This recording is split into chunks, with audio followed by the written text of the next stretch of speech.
নমস্কার বন্ধুরা, পমফ্রেট মাছের সর্ষে পোস্ত, পমফ্রেট মাছের ঝাল খেয়ে খেয়ে যদি আপনাদের অরুচি লেগে গিয়ে থাকে তাহলে এই রেসিপিটা অন্তত একবার আপনাকে ট্রাই করতেই হবে। পমফ্রেট মাছের কোরমা দেখে নেব কিভাবে বানিয়েছি। পমফ্রেট মাছগুলোর গায়ে প্রথমে নুন আর হলুদ ভালো করে লাগিয়ে নিতে হবে। অন্যদিকে আমি কড়াতে তেল দিয়ে গরম করতে বসিয়ে দিয়েছি।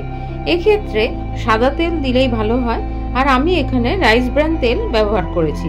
তেল গরম হয়ে গেলে অল্প করে একটা বা দুটো করে মাছ ভেজে তুলে নেব। এইভাবে সব মাছগুলোই আমরা সোনালি রং ধরলেই তুলে নেব। এক্ষেত্রে গ্যাসের আঁচটা মিডিয়ামে রাখলেই ভালো মাছগুলো ভাজা যাবে। এইভাবে সব মাছগুলো ভেজে নেওয়ার পর সেই একই তেলের মধ্যে আমি দিয়ে দেব তেজপাতা, হাফ চামচ পরিমাণ পেঁয়াজ বাটা, অল্প সামান্য রসুন বাটা। এবার নাড়াচাড়া করে নিয়ে হাফ চামচ পরিমাণ আদা বাটা আর ধনে গুঁড়ো, জিরে গুঁড়ো আর 2 চামচ পরিমাণ টক দই ফেটিয়ে রেখেছি সেটাও এতে দিয়ে দেবো। ধুয়ে জলটাও দিয়ে দেবো। এবার এটা ভালো করে কষাবো। কষানো হয়ে গেলে পরিমাণ মতো চিনি দেব আর 2 চামচ পরিমাণ পোস্ত বাটা এর সঙ্গে অ্যাড করব। পোস্ত বাটা জলটাও দিয়ে দেবো। এইবারে সব মাছগুলো এর মধ্যে দিয়ে পরিমাণ মতো নুন এর উপর ছড়িয়ে দেবো আর একটুখানি জল দেবো যাতে মাছগুলো একটু ডুবে যায়। এরপরে যখন জলটা ফুটতে শুরু করবে তখন এতে 1 হাতা পরিমাণ দুধ দিয়ে দেবো।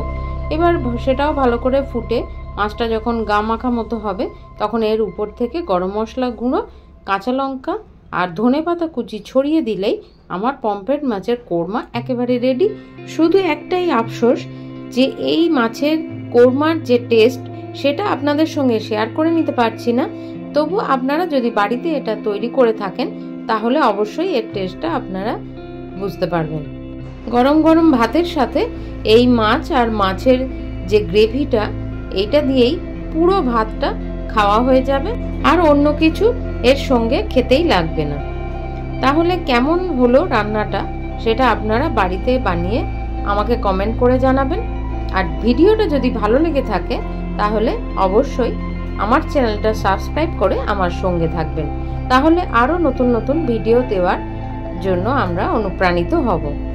ভালো থাকবেন, সুস্থ থাকবেন। ধন্যবাদ।